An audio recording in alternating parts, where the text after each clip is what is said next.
Welcome back once again to the Schmidt Show. I am your host, Brad Schmidt. News Radio 102.9 KARN. We're glad you're here, glad you're listening. And how about this? How'd you like to go to Las Vegas, watch Billy Joel and Sting in concert at Allegiant Stadium? All you got to do, of course, is keep listening to us right here on News Radio 102.9 KARN and get the keywords between now and August 2nd. The keyword this hour for your chance to go see Billy Joel and Sting live in Las Vegas. The keyword is WAY, W-A-Y. Text it right now to 95819. Again, that keyword is WAY, W-A-Y, and text it to 95819 for your chance to see Billy Joel and Sting live in concert in Vegas with News Radio 102.9 KARN. Of course, standard messaging rates apply. Don't text and drive and all of that jazz. 501-403-KARN is the phone number if you want to text here to the station, though, and talk to me about what we're going to be talking about today on the show. And, of course, there is a pile of things to talk about. There is every conspiracy theory you can imagine running wild. Of course, is Joe Biden dead? Is he still alive? Did the call that he made to Kamala Harris's campaign office, was it real? Was it AI? There's all of those conspiracy theories. There's all of the conspiracy theories about the shooting. Was Trump shot at by more than one shooter? There's now confirmation from some of the investigation and the various law enforcement agencies that there actually was more than one shooter, but not necessarily a bad guy shooter. The confirmation now has been that the shooter fired. A local sniper team fired at the shooter but missed, and then the Secret Service team shot at him and killed him. So that would explain the different sounds and things that are some are suggesting that this is proof there was more than one shooter, because now we have three distinct confirmed guns firing that afternoon. So there is a pile of discussion to be had there. I'm curious, how many of these various, theories do you believe? And I bring that up because, like we've talked about several times in the past, whether it's about the COVID, I talked about this, it was yesterday or Friday, whatever it was, where we were talking about how the importance of these various agencies being trustworthy so that when bad things really do happen, we can trust them to have our best interests in mind and all of that. So, I mean, the whole craziness of Joe Biden disappearing from public eye, I think 5 days ago now, 6 days ago now, he just kind of disappears off the face of the planet and then releases this screenshot of a document that has a questionable signature on it. It's not on official letterhead. His staff says we heard about it, from Twitter. Basically, Joe didn't tell us anything about this. And there is just so much crazy going on right now. There is so much insanity going on in the news cycle right now that you really genuinely go, what do we even believe at this point? What do we even begin to accept as reality? And it becomes even harder to accept any of these statements because we know for a fact that the media has been complicit, and not just the mainstream media like the news stations and TV stations and things like that, the cable news networks, CNN and MSNBC, but even social media. We know that they have been complicit. We know that they've been complicit in working with the FBI, in working with the various intelligence agencies within the government to suppress information that they deem to be misinformation or information that may be detrimental to their agenda or their narrative. And so it makes it even harder to believe. So, it used to be you could trust Walter Cronkite. You could trust Sam Donaldson. You could trust Dan Rather or Tom Brokaw or any of these, kind of the old time newsmen of the day. the Les Nessmans, if you remember WKRP, right? That it was just the facts, it was the news, no spin, no bias. Here's the information, here's what we know to be true. And that has gone out the window.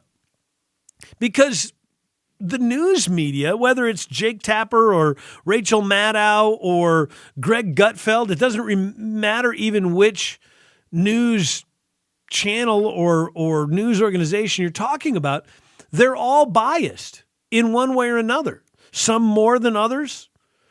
But it becomes almost impossible to root out the truth and figure out what's actually going on. And I've been doing radio for, almost 11 years now, 10 and a half years. And I have looked at this and always thought and kind of prided myself on that I tried to give the most accurate information that I could. And when I made a mistake and I got something wrong or I said something stupid, I tried to at least be honest and let all of you know, look, I got that wrong. I said this thing and it was inaccurate, or I relayed this article or this information and that turned out to be false or whatever. So I've tried to be honest always about that. But we're at a point where I'm not even sure that I know what's true, what's accurate.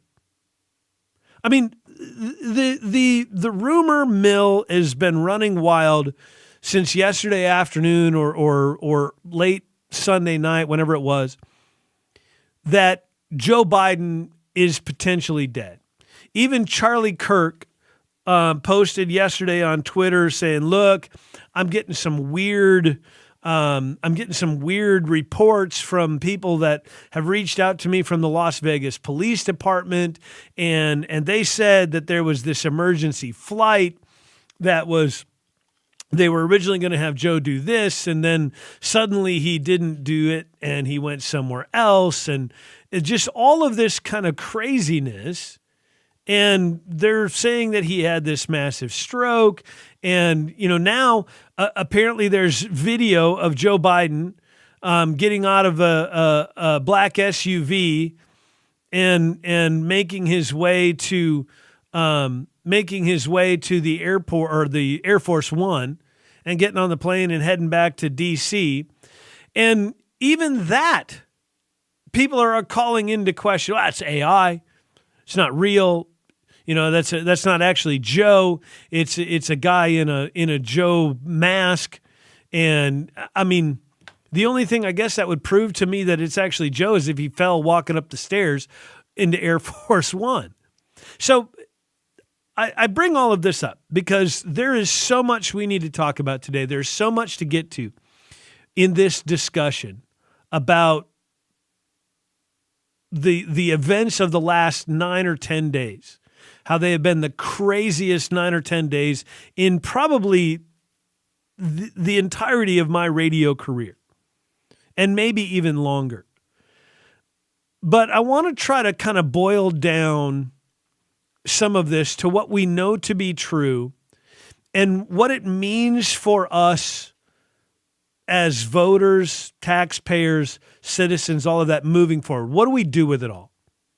Does it really matter if Joe Biden is dead or isn't dead? If Joe Biden that we see on the video, walking to Air Force One, is that a fake Joe Biden? Is that a body double? Is it the real Joe Biden? Some of that really doesn't even matter. I mean, other than the obvious that they're lying to us about everything and whatnot, if it all turns out to be a hoax or whatever. But as I said yesterday, I don't really think Joe Biden's dead. I really don't, because I think as sad and disgusting and disturbing as it sounds, that would be the best thing for the Democrats. It would be the easiest thing for them to spin. It would be the easiest narrative for them to mold into any shape they want. So I don't think he is dead. I think that really is Joe Biden. I think that really is the ailing 80-plus-year-old president. And so I want to talk a little bit as we get into this and as we get into the show today about what do we do with all of this? Because what really matters is not Joe Biden or Kamala Harris. It's not even really Donald Trump. What really matters is what the leaders of our nation do moving forward to improve transparency, to increase liberty, to limit the ability of the various alphabet agencies to hide and to obfuscate and to obscure from the American people the things that we have every right to be aware of. And I get there are things that are valuable and necessary to keep secret, to protect our president, our former presidents, protect the American people, all of those things. But we need to talk about what really matters. And what really matters is liberty and our pursuit of the maximum amount of liberty and the most limited amount of government intervention in our lives. We'll continue with that discussion as we continue next on News Radio 102.9 KARN.